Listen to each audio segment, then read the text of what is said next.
మండుతోన్న ఎండలు పౌల్ట్రీ ఇండస్ట్రీని కోలుకోలేని దెబ్బ కొడుతున్నాయి. ఎండల వేడి తట్టుకోలేక ఎన్నో కోళ్లు మృతి చెందుతూ ఉన్నాయి.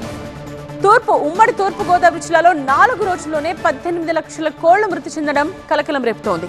కోళ్ల మృతితో పౌల్ట్రీ ఇండస్ట్రీకి సుమారు 54 కోట్ల రూపాయల నష్టం వచ్చినట్టు పౌల్ట్రీ యజమానులు చెబుతున్నారు. గత 4 రోజులుగా దంచకొడుతున్న ఎండలతో షెడ్లలోని కోళ్లు విలవిల్లాడిపోతున్నాయి.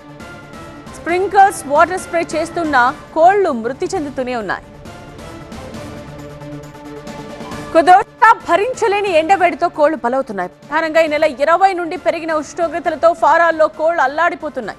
ఫారాల్లోని కోళ్లను ఎండల నుండి రక్షించుకునేందుకు షెడ్స్ పై స్ప్రింక్లర్స్ ఏర్పాటు చేసి నీటి తడులు అందిస్తున్నా షెడ్ లోపల ఉష్ణోగ్రత పెరగకుండా నీటిని తుంపర్లు వెదజల్లే పరికరాలను వాడుతున్నా షెడ్ చుట్టూ వస్త్రాలు గోనె సంచులు కట్టి నీటితో తడుపుతున్నా కూడా ఫలితం లేకుండా పోతోంది.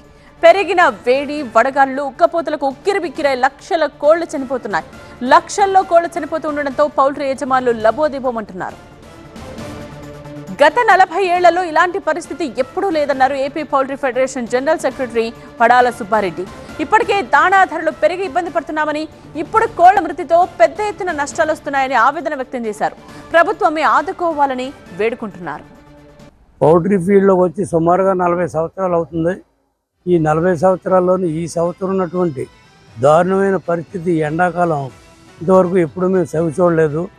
ఈ యొక్క వేసవికాలంలో ఉన్నటువంటి పరిస్థితి చూస్తే మేము అసలు బతుకుతామా బతకమా అనే భయాందోళనతో మేము రైతులందరం కూడా చాలా ఆందోళనగా ఉన్నాం. ఎందుకంటే ఒక పక్కన మనుషులే చచ్చిపోయి ఈ ఎండల్లో కేజీన్నర కోడి బతికుండాలంటే చాలా కష్టమైన పరిస్థితులు. ఈవేళ ఒక రోజుకి సుమారుగా మన పాత తూర్పుగోదావరి జిల్లాలో 40 లక్షల కోళ్ళు గుడ్లు పెట్టే కోళ్ళు ఉన్నాయి. దానికి ప్రత్యామ్నాయంగా ఒక 75 లక్షలు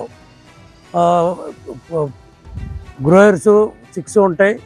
దానికి రోజుకి 5% చొప్పుని సుమారుగా 4 రోజుల నుంచి 5% చొప్పుని ఈ రోజు వరకు కూడా మరణించడం జరుగుతుంది.